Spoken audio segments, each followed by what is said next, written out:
All right, Ed Therapy, welcome. This is ASCD Leader to Leader Ed Therapy 2016. We are creating a culture of collaboration. This is our second year hosting our Ed Therapy chat. And with me, Mr. Dr. Matt Mingle, and my other colleague and partner in crime and superstar. Tell them about Alana. Hi everybody, Lavana Roth here.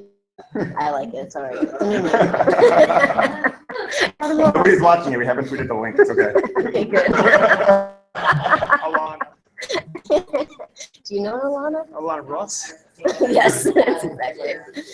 All right, hi everybody, Lavana Roth here. I am creator and founder of Ignite Your Shine, which is a movement about honoring and valuing others and fostering that within our students to create a culture where everyone is valued. And then I'm also author of 8 books regarding brain research, neuroscience, cognitive science, and how the brain is. So do a lot of consulting and traveling. And Only 8 books. Only 8 books, that's it, yeah. So start catching up, Tom. No. But that's me. So thanks for having me, I appreciate it. Great. Absolutely. Matt, tell us about Leader to Leader. Sure, so we're, for all the people we have a live audience in the room here that are attending the ASCD Leader to Leader conference, which is an annual opportunity for ASCD affiliate leaders, emerging leaders, connected community leaders, and all kinds of other members of the organization to get together to work on their own personal leadership and on how they collaborate and network, which is where the theme for tonight's Twitter chat came from. In addition, we have our every other Thursday night hashtag #EdTherapy chat, which is really devoted to coming together to try to move past the challenges so that we can all work together to do what's best for students. And so we found that this is a very natural fit for us. For those watching on our stream on YouTube, we have an overflowing crowd in the live room, probably 300 or 400 people. Yeah. Sounds like it. We're just not going to turn the camera around. We have a great crowd of people who have been, many people in the room have been up since early this morning in sessions about leadership and are out here late tonight to participate. And then we have a regular crowd online participating as well. So one of the best parts about ASCD is it's a professional organization. We connect people to each other so that we can help do better work in the classroom for kids. Just want to start out and give our other co-moderator, Chris Tinkin, shout out, who's back in Jersey moderating on our Twitter feed. And tonight, as we try to connect everyone on our Twitter chat and here in the room together, we will have a host of interviews. We're going to interview some pretty awesome people who certainly have a large web presence and certainly have some great things to share. And Lavana will be doing a lot of that emceeing, and we'll just jump in because you're better than we are. You have 8 books. That's what the books have nothing to do with being on interview. Okay. So without further ado, our first guest. Real quick, before we bring up our first guest, we have 2 other people who are helping us out tonight. Behind the camera is Billy Krakauer. I believe he has 3 books. 3 books. But he's getting there. Writing his 4th right now. He's A lot of pictures. very nicely taking care of the technical side for us and streaming Coloring books for us. Also, Ali Rodman, who is not on camera, but is for the second year in a row is managing the moderation so that we can focus on the live chat as well. So thank you to both of you for your help. All right, so without further ado, our first guest is, to me, a very special person. Number 1, because he has less hair than myself. And number 2, because many, many years ago, after I left my first teaching job, he was my replacement. And it's a small world, but we became friends, and we still are friends after many years. And that is our friend, Brad Curry. And I'd like to welcome Brad to the stage, everybody. So Brad is one of the supposed moderators of SatChat, which is one of the best and largest internet education Twitter chats that there is in the world. If you follow SatChat Saturday mornings at 7:30, and I believe you will be live here Saturday morning at 7:30 Eastern Coast time for Sat Chat. Hundreds of people every week get on, and we talk about different educational topics. You guys do a great job. So why don't you tell us a little bit about Sat Chat and anything else you want to talk about? Your book, you have a couple of books as well. 25. 25. Sorry, Lamont. I'll get busy. No, thank you, Matt, Tom, Lavana, for having me on Ed Therapy. I can remember in 2001 that phone conversation that Tom and I had when I signed on the dotted line to become a social studies teacher in the Hanover Township School District, and calling Tom up and having that conversation and filling me in. And then I proceeded to use all of Tom's lesson plans for the next 8 years. No, I'm kidding. Probably where you lost your hair. But yeah, so Sat Chat is definitely something, that 5-10 years ago you said, hey Brad, you're going to be on Twitter, and you're going to learn from other educators and reflect and collaborate. I would have laughed at you. But Scott Rocco and Billy Krakauer and I came together about 4 years ago. Started our first Sat Chat on Saturday mornings at 7:30. We picked 7:30 because we felt that was a time when people could get up before the families got up collectively, and you could have a little quiet time to reflect and share. And we started with 25 people, and now we're about 400 people a week are on Sat Chat every Saturday morning at 7:30, sharing their great insight. And this Saturday we'll be live from ASCD Leader to Leader, talking about empowerment. So we're looking forward to that. Tell us about your books, Brad. Yeah, so our latest book is 140 Twitter Tips for Educators that Billy, Scott, and I wrote through Dave Burgess Publishing. And it's just, again, something we've been very passionate about for the last 4 years, maybe 5. And we said, hey, you know what? There's not really a book out there that guides educators through the wonderful world of Twitter. And so we decided to write a book and put the spin on 140 characters. And it's for beginners, it's for experts, and everybody in between. And so there's 2 other books I've written or co-authored, Personalized PD through the Jason Bretzman group, and All Hands on Deck through Corn. So it's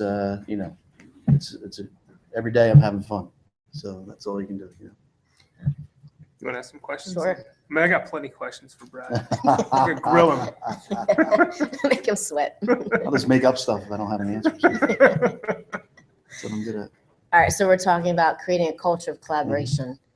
So what would that mean to you with those words? Like, how would you define that or share that with somebody with what? We just got interrupted, sorry. Yeah. What would that mean when you hear those words? What might that entail? Yeah, so when I think of collaboration, I think of number one, comes into mind Twitter, okay? And people collaborating virtually. It could be Twitter, it could be Voxer, people sharing resources, sharing insight, and people consuming those resources, consuming those insights, making sense of it, bringing it back to their schools or districts, their organizations, and then impacting the students in some way, shape, or form. I really believe that the more we collaborate, the more we share, the more we promote the success of students.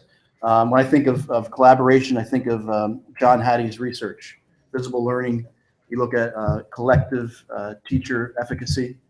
It's number 2 on his list in terms of the effect size and how it impacts students, student learning. I think it has like a 1.57 effect size, which is tremendous. And so when you're collaborating in the physical world through PLCs and things along those lines, and really looking at what works with student learning and what doesn't in terms of the teacher, and then what the student is the student engaged or is the student on task, those sorts of things. And the more we can create environments for teachers to come together and collaborate and really look at the data and really share with each other what works, what doesn't work, I think in the long run, students will be better off. So those are 2 things that come to mind when I think about collaboration. Brad, can I ask you one question about your own personal school district that you work in? How do you bridge, the collaborative, really super work that you do throughout the world with your Twitter chat to really, your smaller school environment? How do you get that to translate there and create a culture of sharing and professionalism and collaboration. Yeah, well, I think of an example right away. My friend Jimmy Cassis out in Iowa, a few years ago, a random tweet about TV he had put up in his hallway to share the great stories of his students and staff. And I took to that tweet and I said, hey, you know what, we can do that. And so we found some money and we purchased a TV, and we were able to promote all the great things that our students and staff are. So, you know, you look at that, one small example of how Twitter translates to our school. On a larger scale, you look at just when we went one-to-one with Chromebooks 2 or 3 years ago. I took to hashtags like Google EDU and the one-to-one hashtag and those sorts of things, and found people like Jason Markey out in Chicago and people like that.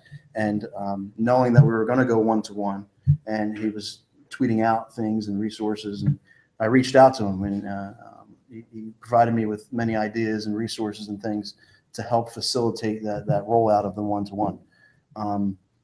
You know, I referenced John Hattie's work and research that I think I'm really getting into that research now and looking at what works with ed tech and what doesn't.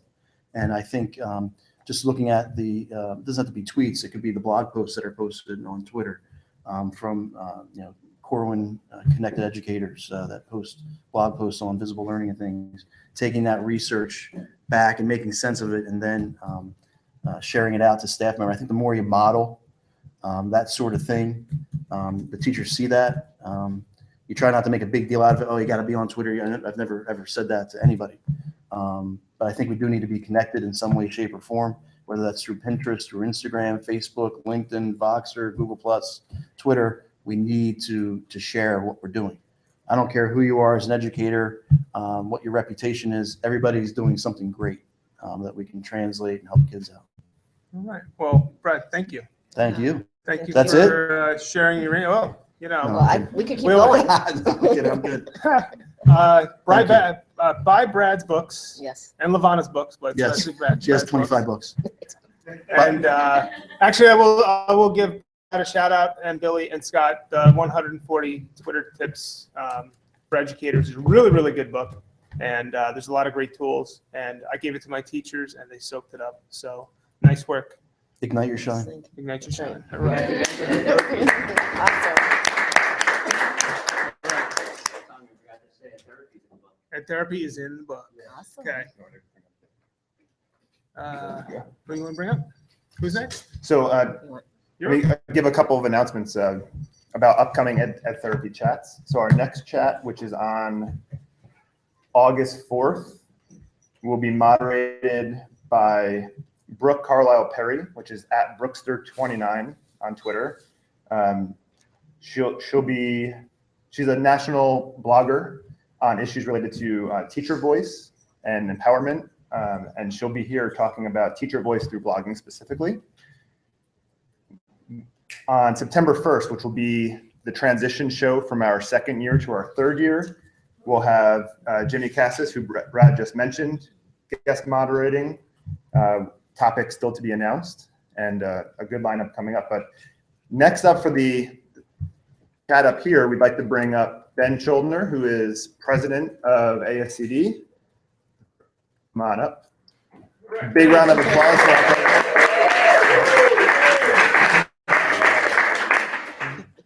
Clearly, I don't deserve that, but you know, I see alcohol, so maybe, you know, maybe that's inducing. So everybody in the room knows, because Ben introduced and helped open up the conference today, but Ben, could you just kind of give us a quick intro to where ASCD is now and where you see us going in the next couple of years? Sure. Well, first of all, it's really honored to be here amongst friends and colleagues, people I've known for a long time. And just the fact that you're involved and engaged is really quite meaningful. And hopefully that the work that you guys are doing in the room and through the interwebs as you tweet continuously throughout this is to create an even stronger network of educators so that we can do the work that we've been talking about. And so where I think ASCD is going is to really kind of be back in the game ASCD for a long time has been, I think, a kind of sleeping giant. You have 125,000 members around the world, one of the largest professional organizations, organization that publishes incredible books, like many of the ones that I think were mentioned. You know, you have wonderful conferences, you have wonderful services, but we, for years, have been a little insular. And I think that we are really working forward to open up. And so what I hope comes out of both the conversation today and the opening comments this afternoon is that, you know, our doors are open and we want to work really as much as we can with everybody here. But where I think ASCD is in a very kind of specific way is supporting the whole child. For those of you who've been in the kind of ASCD mix for a while, you've heard that phrase over and over again. You know, we as educators, I think, believe that a child isn't just one test score, isn't just one piece of work. A child is whole, and that our job as educators is to, how can we support that? How can we nurture that? And hopefully the work that ASCD is doing is to helping to promote that. And just structurally, you know, I think we're just moving in a way to create the chapters to be more robust, to have the affiliates be more robust, and really just have a wonderful organization that can kind of grow into a real kind of worldwide movement to help support educators to support students. Hopefully that wasn't enough pontification, but you know, hey, what are you gonna do? Well, you mentioned chapters and affiliates and doors being open, and I will attest to a huge feel with it being a turning point, and I'm loving where ASCD's direction is, the focus being back on the whole child, not being first. So knowing that you have around 125,000 members in your organization, how do you help facilitate collaboration and that communication to be more clear, more specific, especially with the new switch, the newer vision? Sure. Well, I mean, if that isn't a, you know, a setup for using things like Twitter, I don't know what is, right? You know, certainly, you know, having people be able to communicate with each other on a daily or almost instantaneous basis. I mean, I think we've seen ASCD move towards more online work. I know they're investing heavily in finding ways that we can address the option of doing things online. But I think it's also just, we have to work together. We have to make sure that the different chapters know each other and that the different chapters work together, and that let ASCD be the facilitator for that. You know, some of the things that you're struggling with in California are going to be similar to the things that you're struggling with in New York, but you might not know each other. Well, let us figure out a way to do that. But I think that there is a real understanding and a real need to invest heavily in quite a lot of digital platforms to allow for those collaborations to happen, so that we can get all 125,000 members. And again, it's not just in America. We have, you know, in Pakistan, in Argentina, in Bermuda, and all sorts of places around the world. And so, you know, the way that we can do that is really through the kind of digital touch. Yeah, and we got a footprint. Mm-hmm. Right now in the chat, people are talking about things that get in the way of collaboration in schools, talking about things like time and different kinds of attitudes, or unknowingness sometimes even.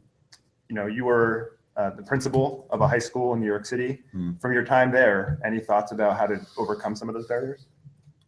Yeah, I mean, you know, fire the people that are standing in the way, but you know, that sometimes isn't so easy. You know, look, I think that any good administrator is his or her students, and the way that you see that is motivated and wonderful staff, kids who are working hard and figuring out a way to learn.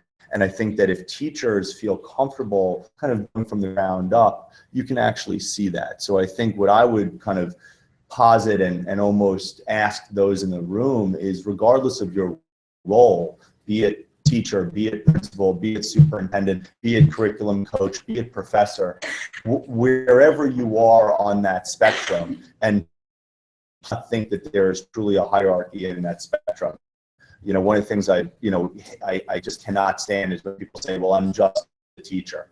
You know, you're a teacher. That's incredibly important. But wherever you are on the spectrum of jobs, you know, and you can do that. And so I think the question of like, how do you move around it, or if people are getting in the way, some say it, but sometimes people are fearful of new things, whatever that new thing is, be it technology, be it a new curriculum. And one of the reasons why they don't get adopted is they go, oh, it's too hard. We don't have any examples. We don't want to do it. And then it dies. So the people in this room can be the Pied Pipers of figuring that out. And if you do it with an open mind, if you do it with love, if you do it with kind of understanding that people might not necessarily be against it but are fearful of it or feel uncomfortable, and you spend that time to support it, I think you can really do something quite powerful. So I would kind of ask those in the room that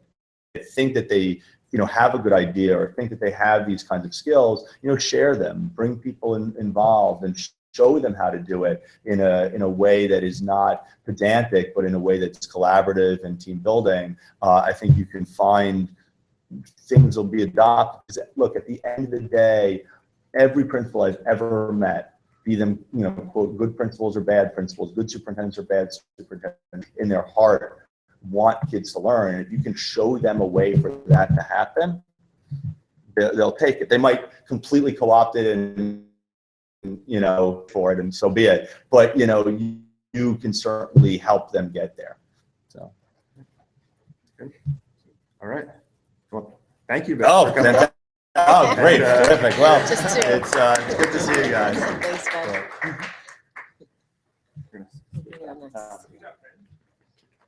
All right. Thank you for enlightening us on the future of ASCD. Our next customer / guest is going to be from North Carolina, who is making her debut as a presenter / educational specialist / Jessica Bond. Woohoo! Everybody welcome Jessica from North Carolina. All right. Soon to have Welcome. one book, maybe. Yes, All right. possibly. Lots of pictures, and you get like 20. Yeah? Ask about All Billy. Pictures. All right. So, Jessica, tell us a little bit about what you're doing. Tell us about what you tried to do and what you were successful in your work as a principal, especially with collaboration. And then we have a couple of questions in Twitter on the feed that we'll throw your Super. way. All right. Yeah, so I've been, it has been my honor to serve as principal of an elementary school in North Carolina for the last 5 years. And I've been very successful around the idea of collaboration. In particular, promotes collaboration and also playing to teachers' strengths and staff members' strengths. So I consider all of my staff members to be equally responsible and also equally responsible for leadership as well. So I like to really dig into figuring out what their strengths are and play to their strengths. I also like to create a safe space for collaboration to take place, and such that they feel free and available to take risks, which is something that Allison Rodman and I talked about earlier today. So I think that in order to create a culture that promotes collaboration, you have to create a culture that accepts risk-taking and accepts mistakes. So as a principal, I have to model that for my staff.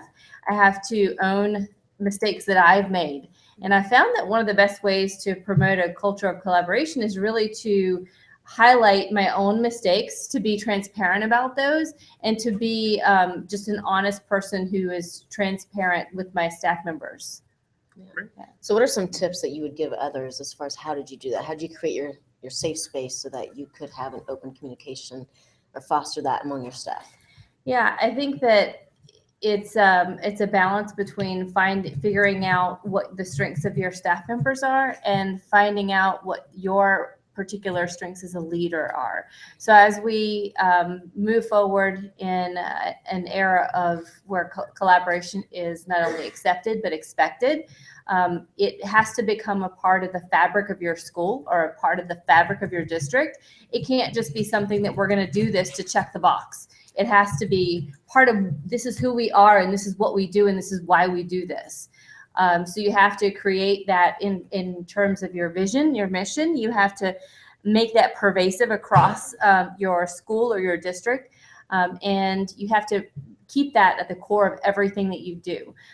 So as long as you stay focused on collaboration as a central core value in everything that you do, and you promote your teachers' strengths so that they buy into each other, then you create a safe space for them to value each other because they're seeing each other's strengths as well.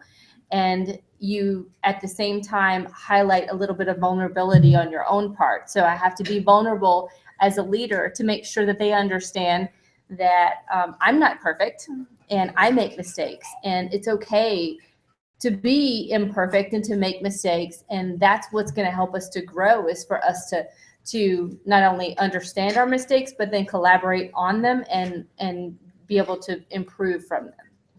And I was in your session, yours and Allison's earlier. It was fantastic, by the way. You two did a great job. Thank you. But when I sat in there, it reminded me of when I look at Ignite Your Shine, what I had started, the S is about self, and about part of that is about strengths. Right. And you shared in your session about how you did something, you created, I want you to tell it, but you create basically a roster. And then would you share what you do with the roster of your staff? Okay. So one of the ways that I found I needed to be a little more organic with identifying the strengths of my staff in order to promote collaboration. So I found that most of the time, my staff members did not know each other's strengths. They didn't know that this teacher down the hall was good at this thing, that teacher over there was extremely skilled at teaching math. They did not know each other well enough to know what their strengths were. So I needed to figure that out and then find a way to cultivate that. So I started to make a list of all the staff members that I had on my staff. Custodians included everybody. And I started to just make little anecdotal notes about things that they were good at. These might not necessarily be things that are content area based. They might be things that are people skills. I noticed that this one particular staff member was very good at communicating with other colleagues. People listened to her. And so I made note of that. Another person was extremely organized. Maybe that was her strength and she had weaknesses in other areas, but I played to her strength and I noticed that she's very organized. She'd be a great fit for this other leadership role that requires a lot of organization. So I had a meeting with her to say, I noticed that you're an extremely organized person and I value that. And I think that would be a great place for you to excel in this area. And so I just made these notes about everyone and just kept a running list. And every time I discovered something new, I just add to the list. You know, this is a question that came in from the Twitter feed. What do you think, in your opinion, kind of stifles building a culture of collaboration? What are the things that you've gone up against that really stifle that collaborative design that you try to get as a principal? You know, Tom, I think that fear is what stifles collaboration. I think it's whether it's a fear of others judging you, or a fear of being inadequate, or a fear of not satisfying yourself. It's the fear that's associated with risk taking. And that's what stifles collaboration. So often I see teachers that are reluctant to have peers come into their classroom and observe them. And it's not because they don't want to interact with people. It's because they're afraid that someone will see a flaw. And in the scope of education, we are way too critical of each other. And in today's society, we need to be more open about accepting our, the things we do well, but also accepting the things that maybe we need some growth and some opportunities for growth. And so I think that is a real roadblock. And unfortunately, the state of education and the political world today does promote that fear in some instances where teachers, the accountability system, it actually exacerbates that feeling of fear. And it can make it very difficult to overcome those obstacles, which could lead to really good collaborative efforts. Here's one other thought, and just kind of something I've seen, at least in my workings. I've seen not only fear, but sometimes just they don't know. Sometimes principals, sometimes administrators have never seen it before. And I think, there's a lot of people here in this room, in our organization, and just out there who need to connect to one another and to see what it could look like. And that's why, that's why we have people here who come up to talk about collaboration. We've done it in your school. And, I think it's remarkable that you had success, because it is a really hard, sometimes it's extremely hard. Yeah, I think that to piggyback on what you're saying, Tom, I think that it's extremely important for the leader to be transparent and honest with themselves. So for example, I was a high school teacher. I was a middle school assistant principal. I was an elementary principal. Going into being an elementary principal, there are lots of things that I did not know about K2 in particular, kindergarten, first, second grade, and literacy. And so I had to be very transparent, open, honest. I had to accept the fact that collaboration with my teachers was how I was going to grow as a leader. And I think that's how you move forward, is you really buy into what they're doing, you understand it, and you're also transparent with your staff about your own weaknesses. Oh, great. Yeah. Well, I encourage anybody out there to bring Jessica in to do some PD or certainly work with Jessica. She's a role model. She's outstanding. And thank you for thanks for your time. That's it.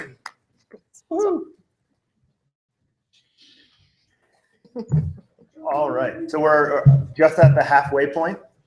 The chats fly by when we do it live. It's really hard to keep track of conversations going on up here at the same time of seeing what's happening. So once again, thanks to Ali Rodman, who's taking care of moderating the Twitter chat for us, and everybody that's come into the room. The next person we're going to bring up was an emerging leader, the same class as me in 2011, and is here probably among the furthest of the people in the room for sure, from Buenos Aires, Argentina. Vicky Aya, come on up. Vicky.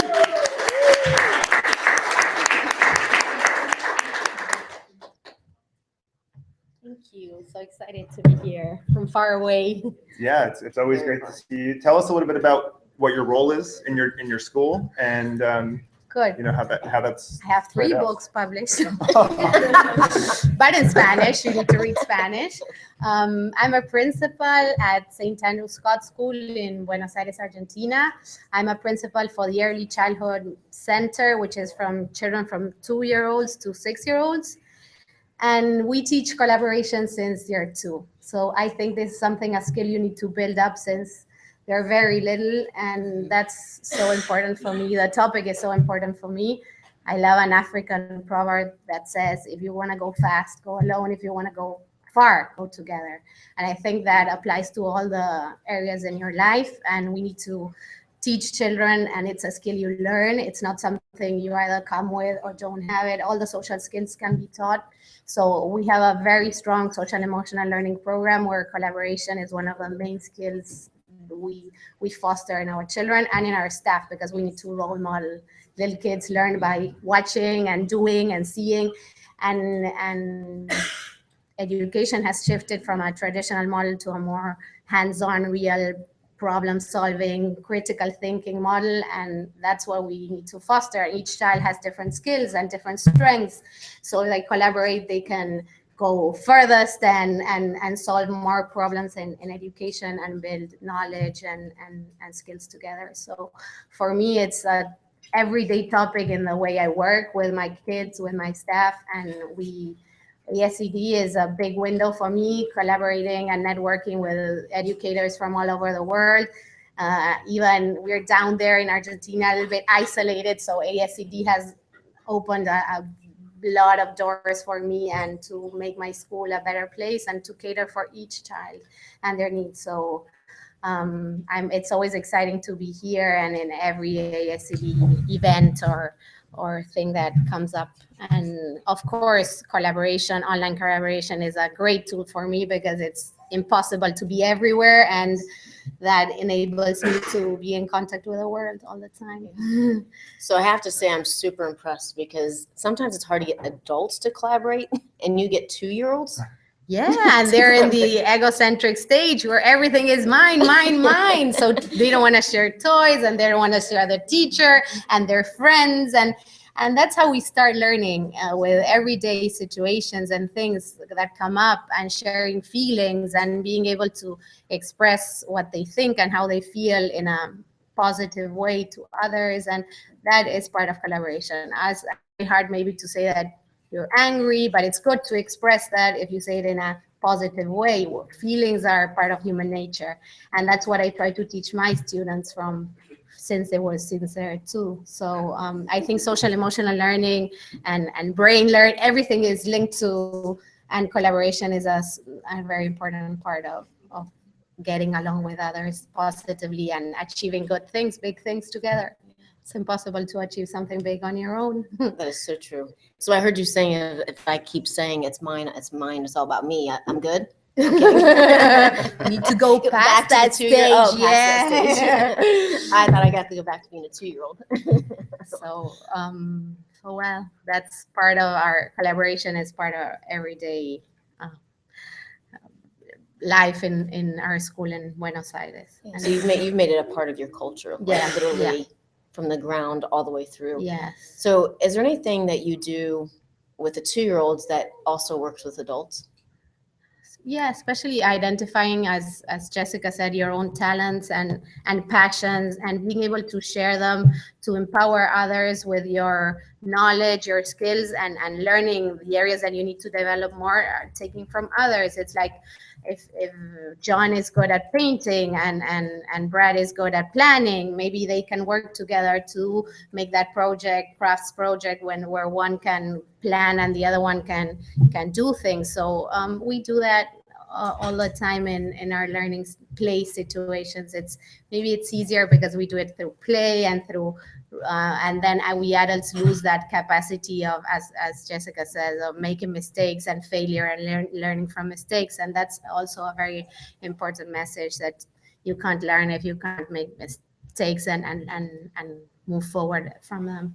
And also this question of lifelong learning is another big topic and a big word in our school, where we have to model our kids that we never stop learning and we never stop studying. And I always tell my students while I'm traveling, because they call me Miss Vicky. Miss Vicky is also going to learn, and just as you do, and we keep on reading and researching and collaborating and communicating with others and learning from others. So that's another skill we need to model.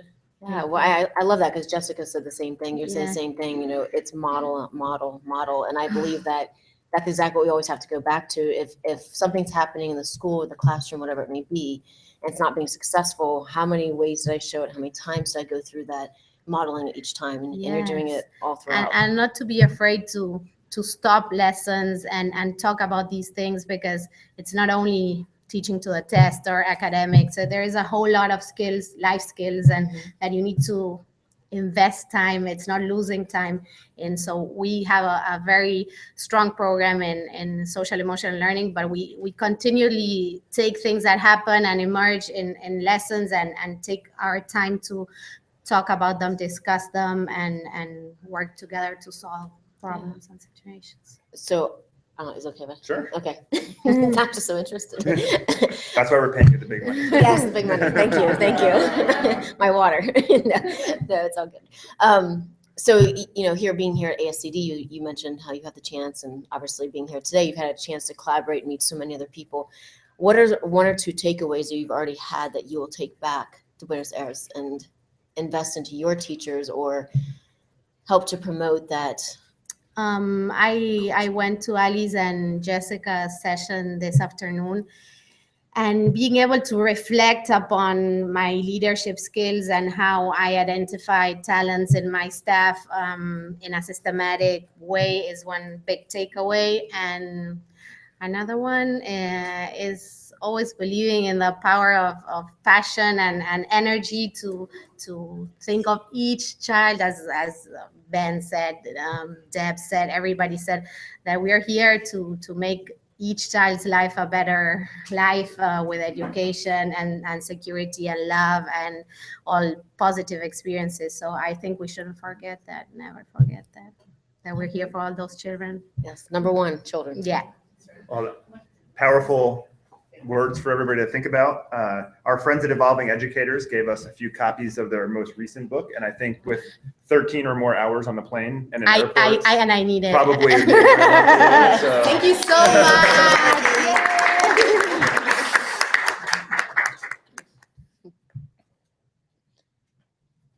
All right. That was great. All right, we're moving through, and our next very special guest comes all the way from right around here. Very, very special guest from ASCD, the Senior Director of Public Policy, Mr. David Griffin. Everybody welcome David. Woo! All right. Raising the roof, raising the roof. So everybody, this is David. David is kind of this is an impromptu invite for really someone who has a great history working with all different sorts of people in Congress and policy positions. So David, if you could tell everybody a little bit about what you do, and then we'll kind of take maybe try to connect the work that ASCD is doing from your perspective in policy to collaboration, and maybe get into some ESSA. All right, sure. So I oversee all of the association's advocacy and influence activities, and that involves two avenues. One is lobbying the federal government, the Congress, and the U.S. Department of Education on behalf of ASCD's organizational priorities. And then it's also engaging our members in advocacy, and in a couple different ways, keeping them informed and up to date on what's going on in Washington, so that they can be involved and provide input, so that we don't have the mistakes that were made, like with the No Child Left Behind Act, which clearly didn't have enough educator input about it. And then also skill building, so that educators are, feel confident and capable of, again, advocating at whatever level in support of the policies we know that work best for our schools and support our students. So it's kind of like inside outside game. It's the lobbying here in Washington, but it's also I think the more important part is engaging our members so that we're all talking and speaking with one voice on behalf of the whole child. Our topic is collaboration and building a culture of collaboration. David, what kinds of stuff is maybe good in the reauthorization of ESSA as it's called? But what kind of good stuff is in there that we can utilize in our own school districts to help promote collaboration from that perspective? Collaboration. Or is there none? Is it more accountability and just kind of like, beat everybody with a stick so we get higher student achievement? No. We're moving on from that. I would just say, and this is a little bit not directly on point, but somewhat related. I think the big thing coming out of the Every Student Succeeds Act is how much authority and discretion and autonomy has been transferred back to the state and local levels. And as this law is being implemented, as the rules are being developed here in Washington that really put the muscle on the skeleton of the statutory provisions, there's tremendous opportunities for educators to be involved and collaborate to make sure that what your state is doing, because there's so much leeway given to states now, we're past the prescriptive nature of this is how you have to measure adequate yearly progress. This is what you have to do for schools that are identified in need of improvement. There's a huge opportunity over the next 12, 18 months to collaborate to make sure that what's happening and what's put in place in your state system and even in your local districts is really what educators think is going to work best and really their priorities. And this opportunity comes along once every 15 years. With the No Child Left Behind Act was enacted in 2001. So you have an opportunity to put in place for the next 5, 10, 15 years how your school system is going to run. And I think, again, it's going to be the power and the strength of educators working together that's going to be most important. And a lot of times, we focus, Tom, having been serving on the legislative committee, we often focus about the legislative developments as the bills are moving through Congress, but just as important are the things that happen after a bill is signed into law. It's perhaps mundane, but it's important parts about, what do the rules say, and then the implementation, again, at every level as it cascades down. So, I would really encourage everyone to be involved in that. And then as far as Title II professional development is concerned, it opens up a range of opportunities for the use of that money with all school staff now. So, school counselors, librarians are all roles that now are eligible for this PD funding, and it opens up the range of PD activities as well. So again, it really the main message I guess from both of those things is it opens up opportunities for you all to be working and shape this however you want to do it. And I would just say it's strength in collaboration and working together towards those goals and activities. You want to ask a question, or can I take another one? Go ahead. All right, this came kind of from the crowd, and I'm going to kind of wrap it into another question. So, David, you used to work for Congressman? Yeah. New Jersey, right? Yes. Many years ago.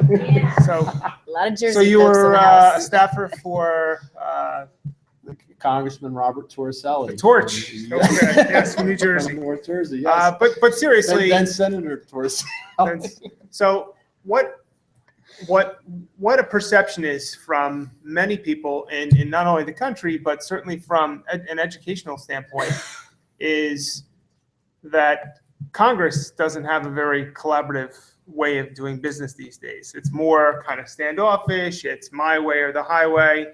So the first question is that perception or is it reality? And then second is, how can educators from around the world, specifically from our population of ed therapy or from our organization, how can we help promote a more collaborative environment to where our policymakers work better to help support really support the work that we do in our schools for our kids? I'm going to use my handy dandy ed therapy notepad. I was thinking the same thing for you. The short answer to your first question is, I've seen this over now 20 years or so, and for a long time, the good news was that education policy and politics was in a lot of ways immune to the ever-increasing partisanship that we saw in Congress and with our politics writ large across the country. I must say I've been disappointed the past 4 or 5 years that even education has become kind of infected with that, more of that sharp-edged tone.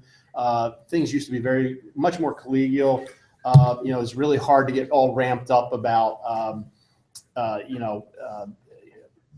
provisions within the Perkins Career Technical Education Act about, the state share.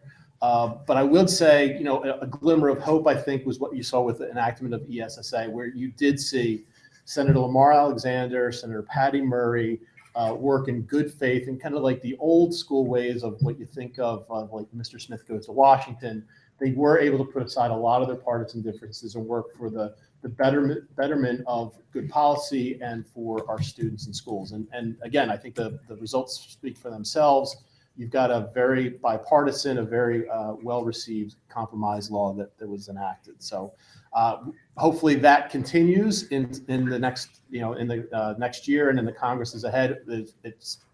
I would say it's a good sign already that era of good feelings, I think, is continuing, and that's really encouraging. As far as collaboration, I think if I can remember the second part of the question, I mean, I think the one thing is to just give your expertise about what you see in your schools and what you think is going to, what you think is needed to be done, and share it with your elected leaders. That's, I think, the most critical piece. And again, share it with your colleagues, get your colleagues, on the same page. And there is the truth in the adage, strength in numbers. And, we're going to go through an election cycle this year, and you know what?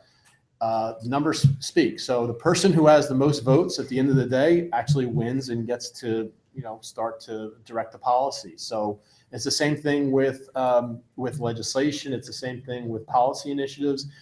You've got to show that you have numbers behind you. And so working together on that in a very amiable way, but in a very professional way, and relying on your expertise and just doing it, I think is hugely, hugely critical to again, get that all going forward. And I do think, again, having seen what happened with NCLB and having seen what has transpired with ESSA, I think you've seen the fruits of that work. Is you have now an education law that better reflects the reality of what's going on in schools and better reflects the priorities of educators in the classroom. So you mentioned a couple times about coming together, and we know that to change policy, to make change in education in general, especially at the legislation level, is a very, very long and hard road and can take years and years and years. Is there anything that you would recommend to us as educators that could help speed up some of that process and come together to make more of what I call a tidal wave, with a difference, with changes that we know is for the better and we want to see, but not necessarily sure how to make that happen? Yeah, years and years and years is the truth. Years and years. I mean, I think to expedite the process, and it's going to be incumbent upon you. I mean, we can say this, and I have said this till I'm in hoarse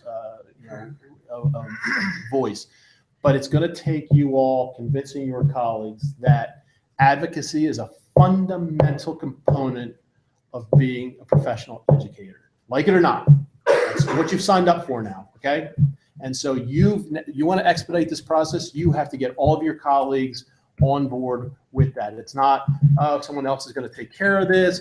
Oh, it's not my job. It is your job, and you do need to take care of it. And I know we've got 125,000 members that are on board with this, but there are millions of teachers, hundreds of thousands of administrators across this country. And to get all of them on board and speaking out about this is really going to draw the attention. It's not going to be one organization. It's not going to be one constituency. It's going to be all of us. And the one thing I would say to take away is that's what you've got to do. You've got to persuade your colleagues to start speaking out on this issue. Get informed about it, get involved, and then we'll all make a difference. All right, last question. Who's going to win the election? Oh. Yeah, no, that's a good question. He should answer that question. I will. All right, make a prediction. I think the president will be Ben Schuldiner. Oh! David, thank you. All right. All right, I know we only have a couple minutes, but we want to bring up one more person for one big question, and that's Cecilia Zimmer from New Jersey. Come on up. Woo!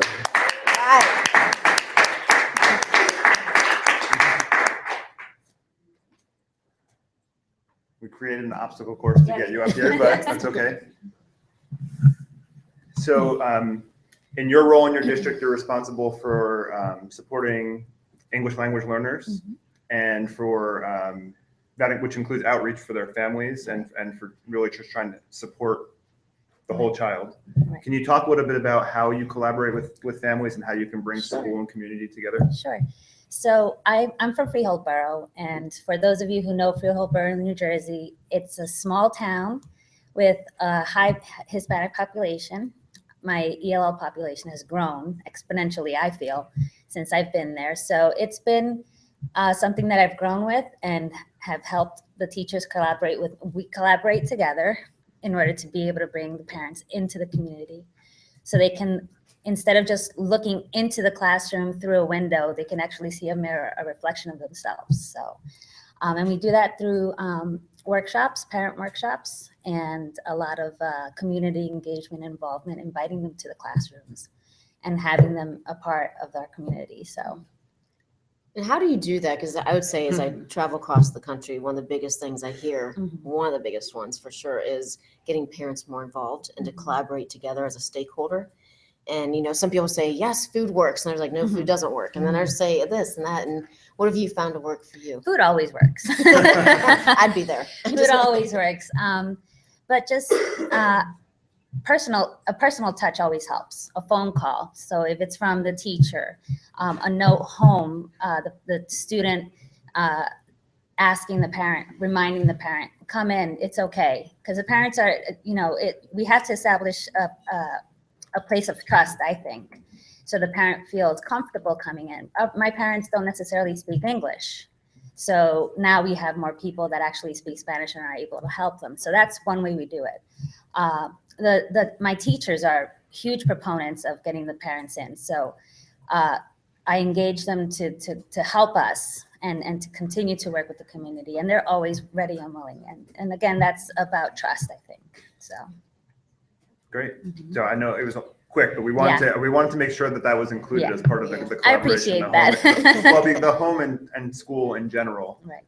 Because we spend a lot of time focusing on sort of staff collaboration and that sort of thing. So thank you very much for coming up. Thank you. Yeah, absolutely.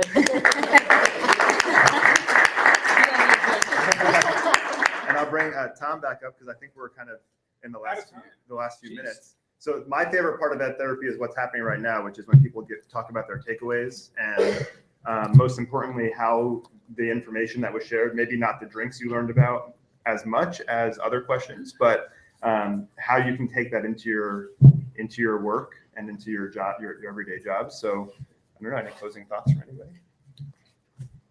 I think it's so important that going back to what we were just saying with David is that, you know, we have millions and millions of voices around the world that if we would just pull together and collaborate together, the difference that we could make instead of, you know, hiding or thinking, well, I can't make a difference. We could go through history and name how one person made a difference. But imagine then all this coming together and creating that culture of collaboration. And I think now's the time more than ever. So let's make it a big point to move forward. And ASCD, you know, again, 125,000 members, huge organization, to be able to start that, to be able to create that, and inviting every single person to jump on board.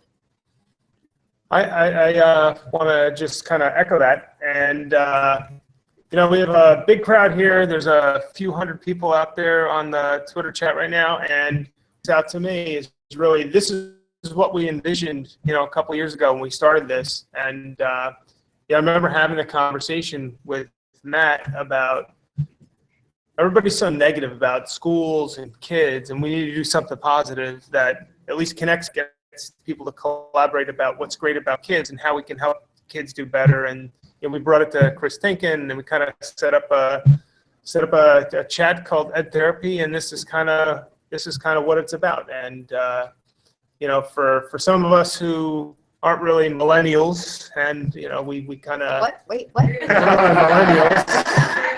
But hey, We stopped playing Pokemon Go long enough. the technology goes so fast, and a lot of the people in this room helped me learn about Twitter. And you know, I think it's great to have books that give you some really great ideas for how to collaborate, because don't get on Twitter, or you're not on Twitter a lot. It's probably the best professional development tool that you can have, that you can always get information or bring things back or share ideas or ask questions. So this, and I thank you for being an awesome, again, MC. Thanks for having me. I encourage everybody to let her come and inspire you in your school districts or your schools, and certainly Matt's a new superintendent, and Matt, you're awesome. So with that, I guess Tom's awesome right? too. I just want I'm not. That was what he was setting up there. Right, exactly. That's so awesome. And thanks again to Ali for moderating on the Twitter chat, for Billy for his tests. And everybody came up here tonight. Yes. And everyone, yeah, who stayed out late with us. Thank all of you, yes, for showing up today. Thank you. Thank you very much.